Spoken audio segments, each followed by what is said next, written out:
Bismillahirrahmanirrahim. Assalamualaikum warahmatullahi wabarakatuh. Kami dari kelompok 8 akan menjelaskan tentang pengelolaan wakaf yang efektif. Sebelumnya akan saya perkenalkan anggota dari kelompok 8 itu sendiri. Yang pertama ada Mas Arkan, Mas Zidan, Mas Hilmi, dan saya sendiri Ega Prabu. Pertama yang akan kami jelaskan adalah pengertian wakaf itu sendiri.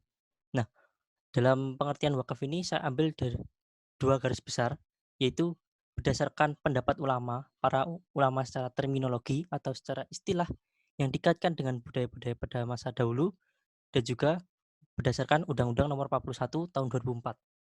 Nah, secara terminologi terjadi perbedaan pendapat antar ulama, yang dimana yang pertama adalah ulama Syafi'i, ya, yang dimana wakaf adalah menahan harta yang dapat memberikan manfaat serta kekal materi bendanya atau al-ain dengan cara memutuskan hak pengelolaan wakif dan menyerahkannya kepada nazir sesuai ketentuan syariat.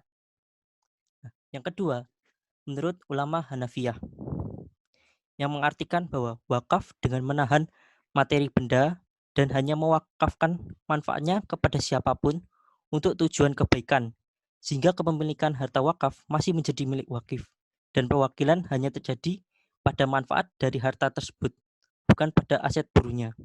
Dengan demikian, bila menginginkan wakafnya diambil kembali, maka hal ini diperbolehkan, bahkan menjadi haknya bila setelah wakaf menjadi miliknya kemudian diperjualbelikan.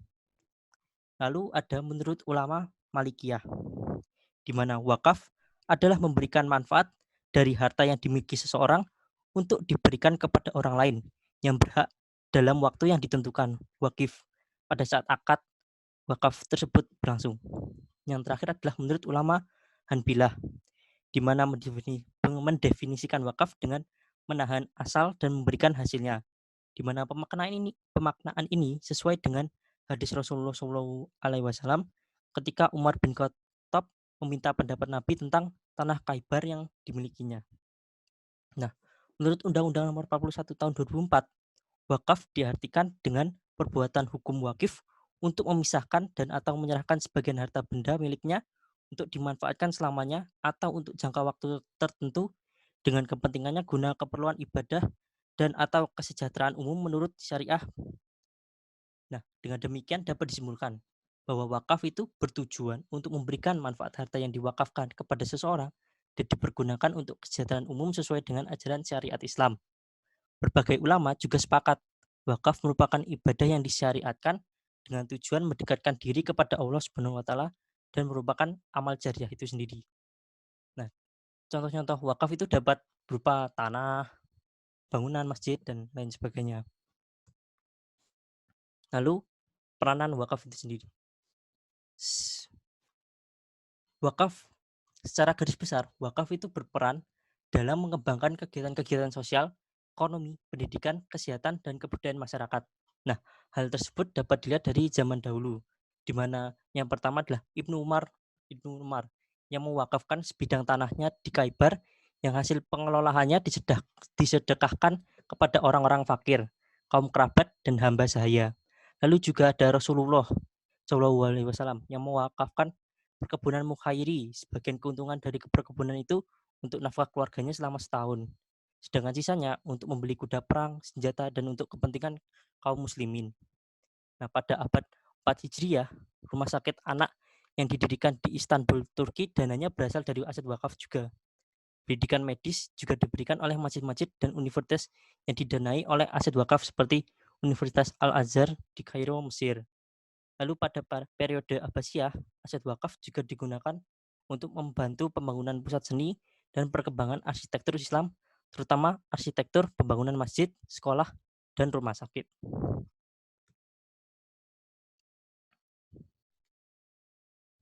Landasan hukum wakaf. Dalam Al-Quran. Dalam Al-Quran, kata wakaf tidak ditemukan secara tekstual. Tujuan wakaf sebagai amal kebaikan dijadikan dasar oleh para ulama dalam menerangkan konsep wakaf dan keumuman ayat-ayat Al-Quran yang memerintahkan manusia untuk berbuat baik dan berinfak. Di antaranya adalah Quran Surat Al-Baqarah ayat 261 sampai 262 yang menjelaskan tentang imbalan pahala dan kebaikan berlipat bagi mereka yang menafkahkan hartanya di jalan Allah.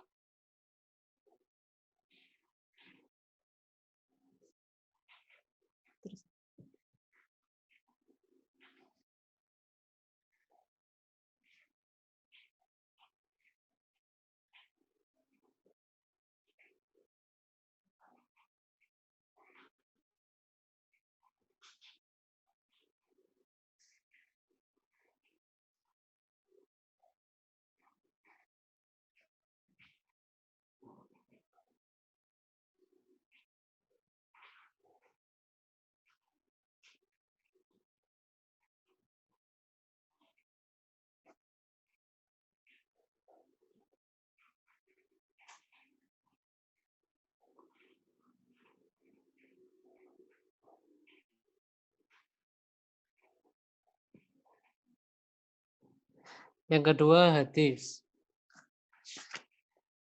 Hadis Rasulullah yang menjelaskan hukum wakaf adalah lebar, menahan tanah tersebut dan menyedekahkan hasilnya sesuai dengan anjuran Rasulullah. Hadis lainnya diriwayatkan oleh Imam Muslim dari Abu Hurairah yang menjelaskan bahwa wakaf merupakan salah satu amalan yang tidak terputus imbalannya dari Allah Subhanahu wa taala meskipun pemberinya telah meninggal dunia.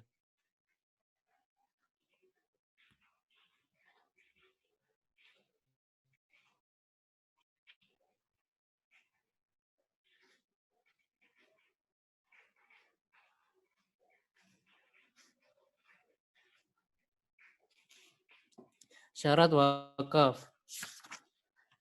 Wahbah al-Zuhaili menjelaskan di antara syarat-syarat wakaf yang menjadi ketentuan yang harus diperhatikan adalah yang pertama, syarat bagi pewakaf atau al-wakif.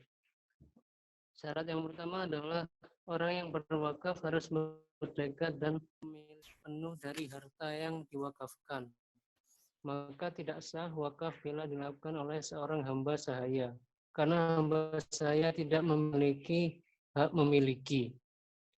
Yang kedua, orang yang berwakaf harus berakal sempurna, maka tidak sah wakaf dari orang gila, orang yang lemah akalnya karena sakit atau usia, orang yang idiot atau dungu karena akalnya tidak sempurna. Yang ketiga, orang yang berwakaf harus cukup umur. Cukup umur ditandai dengan telah balik. Karena balik umumnya bila telah nanti basah atau datang bulan bagi perempuan.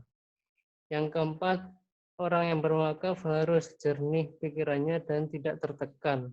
Tidak sah wakaf dari orang yang emosinya sedang labil atau sedang bangkrut dan banyak utang atau pada saat lupa ingatan.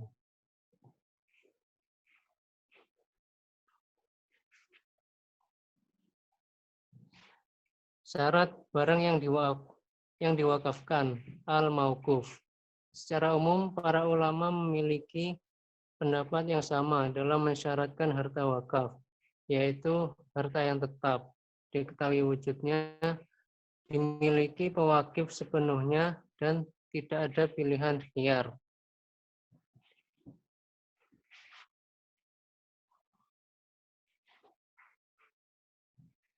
Syarat bagi penerima wakaf, mauquf alaih.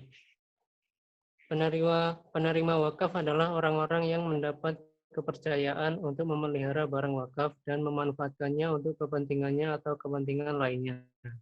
Dalam hal ini, wakif bisa menentukan langsung siapa penerima wakaf atau diserahkan kepada siapa saja yang mampu mengelolanya. Menurut Jawad Mu'niyah, syarat-syarat bagi penerima wakaf diantaranya penerima wakaf harus ada ketika proses wakaf terjadi. Apabila saat proses berlangsung dengan tapi masih dalam kandungan, maka wakafnya tidak sah menurut Syafi'iyah dan Hanabilah. Namun menurut Malikiyah diperbolehkan dengan syarat wakaf tersebut berlaku pada anak tersebut dilahirkan. Akan tetapi bila tidak ada harapan atau meninggal dunia, maka wakafnya batal. Yang kedua, hendaknya orang yang menerima wakaf memiliki kemampuan untuk memiliki. Yang ketiga, hendaknya wakaf tersebut bukan untuk hal-hal yang melanggar perintah Allah. Dan yang terakhir, hendaknya penerima wakaf diketahui secara pasti keberadaannya. Apabila wakaf diserahkan pada laki-laki atau perempuan yang tidak ditentukan siapa yang menerimanya, maka hukumnya tidak sah.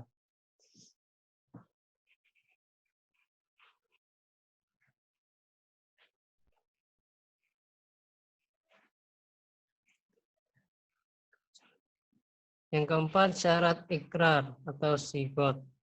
Para ulama sepakat bahwa ikrar wakaf menggunakan wakaftu. Artinya saya mewakafkan. Penggunaan lafaz ini lebih jelas dan tidak perlu keterangan lain, baik dari segi bahasa, istilah, dan tradisi. Namun secara mendasar menggunakan kata apa saja dalam menyampaikan benda wakaf boleh saja dilakukan, meskipun dalam menggunakan bahasa lokal. Sebab bahasa hanya merupakan sarana untuk mengucapkan maksud dan tidak merubah tujuan yang diinginkan.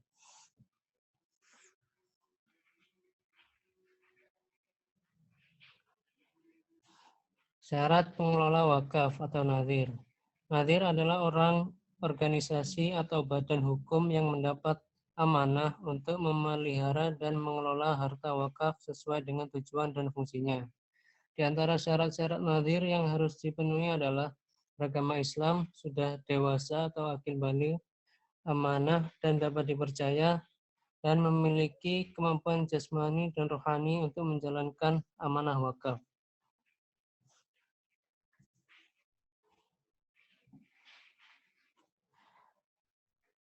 Yang keenam, syarat jangka waktu. Ada dua pendapat dalam ketentuan waktu wakaf. Sebagian besar ulama Syafi'iyah, Hanafiyah, Hanabilah selain Abu Yusuf menyatakan bahwa wakaf harus bersifat permanen. Adapun Abu Yusuf dan Hanabilah dalam satu riwayat dan Ibnu Suraj dari kalangan Syafi'iyah menyatakan kebolehan wakaf dalam jangka pendek atau panjang. Di Indonesia sesuai dengan pasal 215 kompilasi hukum Islam menyatakan bahwa wakaf sifatnya permanen. Namun syarat tersebut diubah melalui pasal 121 tahun 2004 tentang wakaf dengan menambah hak pilih selamanya atau jangka waktu tertentu.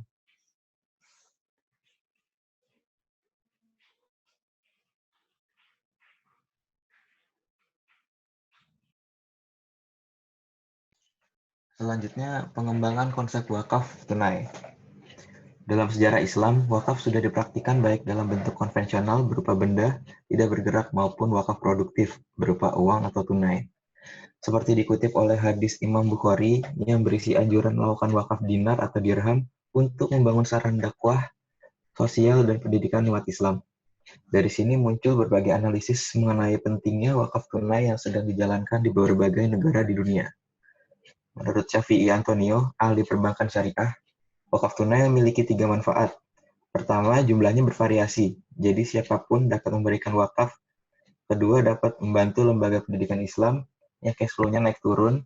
Ketiga, umat Islam bisa lebih mandiri mengelola dana tanpa mengandalkan anggaran pendidikan negara.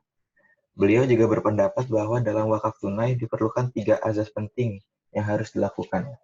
Pertama, alokasi wakaf harus mencakup keseluruhan proyek, tidak terpisah-pisah. Kedua, harus memberikan kesejahteraan kepada seluruh subjek yang terkait, baik kesejahteraan dunia maupun akhirat. Ketiga, pengelolaannya harus transparan tanpa ditutup-tutupi.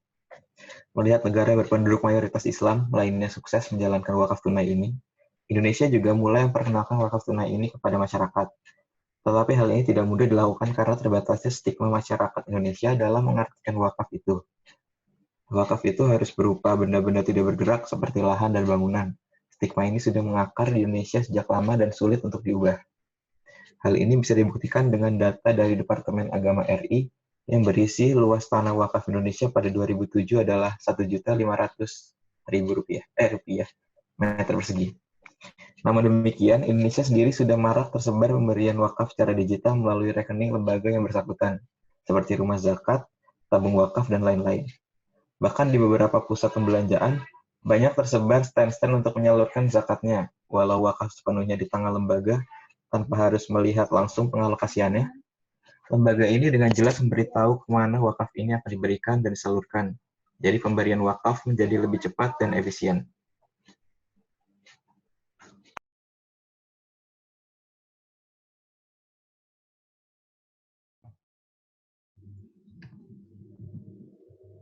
Selanjutnya adalah tata kelola wakaf yang ada di Indonesia.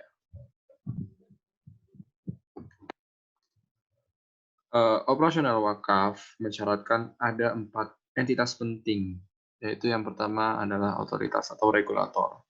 Kemudian ada nazir sebagai pihak yang mengelola wakaf, bisa sebagai individu atau sebagai institusi. Selanjutnya ada wakif sebagai orang yang berwakaf, dan yang terakhir adalah mauquf alaih, ialah sebagai pihak yang menerima manfaat dari wakaf. Nah, keempat entitas tersebut akan saling berinteraksi dengan baik apabila ada suatu peraturan yang jelas dan komprehensif. Oke, selanjutnya terdapat ada sekitar 8 prinsip penting dalam pengaturan wakaf. Nah, 8 prinsip ini diharapkan menjadi acuan standarisasi pengelolaan wakaf yang ada di Indonesia. Pertama yaitu ada ketentuan hukum pada otoritas, kemudian ada kelas aset wakaf dan lisensi nazir, ketiga ada kegiatan yang diizinkan, keempat ada manajemen dari aset wakaf karena banyak sekali kategori dari aset-aset wakaf tersebut. Selanjutnya adalah yang kelima, yaitu pengawasan internal dan eksternal dari otoritas terkait. Selanjutnya yang keenam adalah ada tata kelola dari nazir itu sendiri. Yang ketujuh adalah laporan keuangan dan standar bagaimana pelaporan yang baik dan benar. Yang terakhir adalah bagaimana jika terdapat penyalahgunaan aset wakaf dan jasa keuangan. Mari kita bedah dari yang pertama dulu, yaitu ada dari kekuatan hukum pada otoritas. Nah, otoritas mempunyai kewenangan yang besar untuk mengatur industri wakaf guna berjalan dengan baik. Nah, kewenangan yang dimaksud di sini ialah pertama memberikan izin atas berdirinya nazir. Selanjutnya ada pengawasan secara terus-menerus dan berkala kepada nazir. Kemudian memastikan pelaksanaan nazir sesuai dengan hukum yang berlaku, baik hukum yang ada di negara tersebut yang secara positif maupun juga secara syariat. Dan yang terakhir adalah melakukan koreksi untuk kebaikan nazir. Selanjutnya, pada prinsip yang kedua ialah kelas aset wakaf dan pemberian lisensi dari nazir itu sendiri. Pokok pengelolaan kedua ini terkait dengan kelas aset dari wakaf tersebut. Otoritas harus mempunyai sistem pemetaan aset-aset wakaf. Mengingat aset-aset wakaf dapat dipilih menjadi beberapa kategori. Mengapa terbagi menjadi beberapa kategori? Karena setiap aset-aset wakaf memiliki dampak ekonomi yang bermacam-macam. Misalnya, aset wakaf berupa tanah seluas 2x1 meter yang digunakan untuk makam, yang letaknya tidak strategis di pinggiran kampung, pasti akan berbeda dalam dampak ekonomi sosial jika dibandingkan dengan wakaf tanah seluas 1.000 meter persegi yang berlokasi di tempat strategis untuk bisnis. Oleh karena itu, penting untuk mengklasifikasikan aset-aset wakaf dengan beraneka ragam kategorinya. Selanjutnya, memberikan lisensi kepada institusi nazir yang telah memenuhi syarat untuk mengelolanya. Baik, selanjutnya ada masuk ke prinsip yang ketiga, yaitu terdapat kegiatan yang diizinkan. Nah, prinsip ketiga ini mengatur tentang aktivitas yang diizinkan dalam pengelolaan wakaf. Nah, apa saja aktivitas yang diizinkan tentu telah mengikut pada hukum syariah dan hukum positif dari negara tersebut. Aktivitas tersebut meliputi tentang pengelolaan wakaf, tentang pengumpulan pendayagunaan aset wakaf, serta penyaluran manfaat dari wakaf tersebut.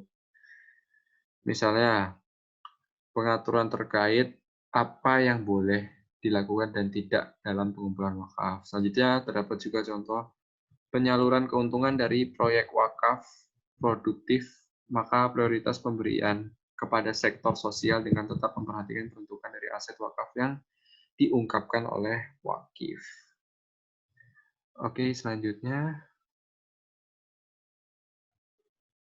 Oke, berikutnya terdapat pada prinsip keempat terdapat manajemen dari aset wakaf. Dapat disingkat sebagai PPSM ya. Dapat disingkat tersebut karena pokok pengaturan manajemen aset wakaf ini terdiri dari pertama ada P yang pertama ialah penghimpunan dan pendayagunaan aset dari wakaf tersebut. Selanjutnya adalah pendistribusian aset-aset wakaf tersebut. Yang kemudian terdapat sistem transfer dan transaksi dengan pihak-pihak terkait, dan yang terakhir adalah manajemen risiko dalam pembiayaan wakaf uang. Berikutnya pada prinsip yang kelima, yaitu adalah pengawasan internal dan eksternal. Pokok dari pengaturan ini ialah tentang pendekatan yang dilakukan oleh otoritas wakaf terkait dengan skema atau mekanisme kepada nazir, dalam hal ini pengawasan. Nah, skema pengawasan harus mencakup dan terintegrasi meliputi aspek-aspek seperti penghimpunan, penyaluran investasi, manajerial, dan penyaluran keuntungan dari wakaf produktif. Nah, untuk cakupan pengawasan itu terdiri dari pertama, ada aspek laporan keuangan. Kemudian setelah dari aspek laporan keuangan, analisa kepatuhan syariah, apakah itu sesuai dengan syariah atau tidak. Selanjutnya baru dari analisa model penghimpunan, bagaimana cara menghimpunnya, kemudian analisa model investasi, bagaimana mendayagunakan investasi dari wakaf yang produktif. Selanjutnya ada analisa manajemen dari aset dan dana. Baik, berikutnya adalah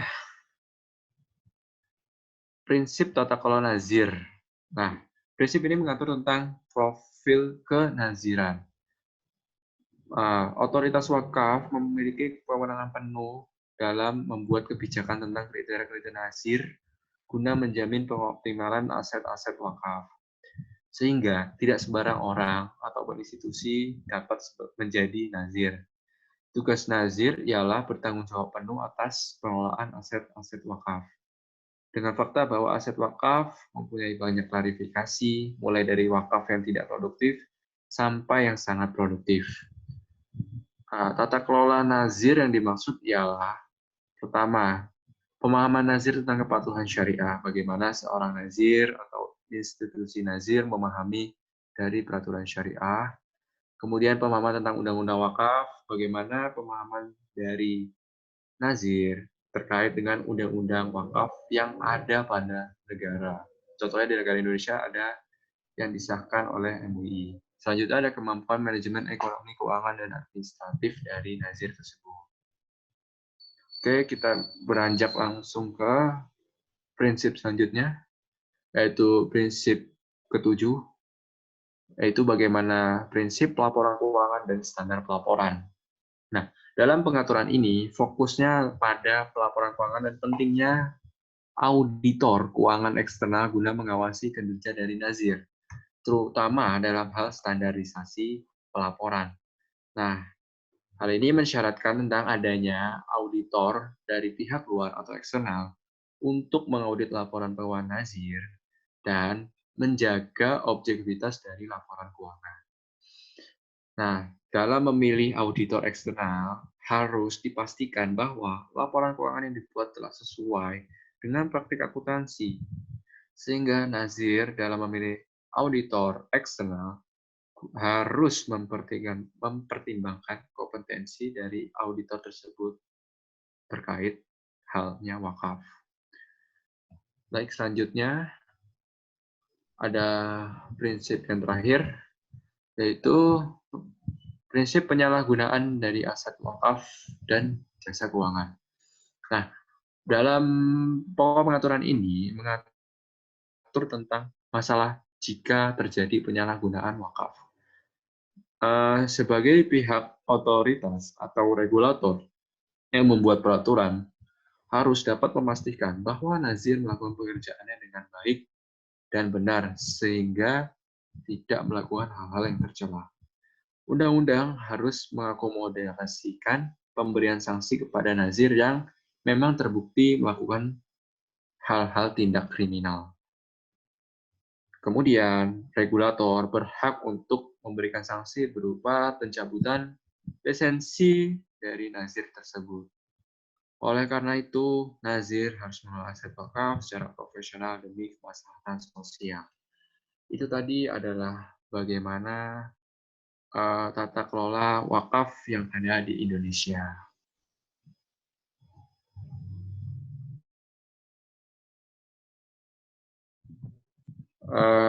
Baik, presentasi dari kelompok 8 tentang wakaf cukup sekian. Apabila ada salah dan kekurangan, yang salah datangnya dari kami, yang benar itu datangnya dari Allah Subhanahu wa taala. Mari kita tutup pertemuan kali ini dengan kafaratul majlis. Subhanakallahumma wa bihamdika asyhadu an la ilaha illa anta astaghfiruka wa atubu ilaik.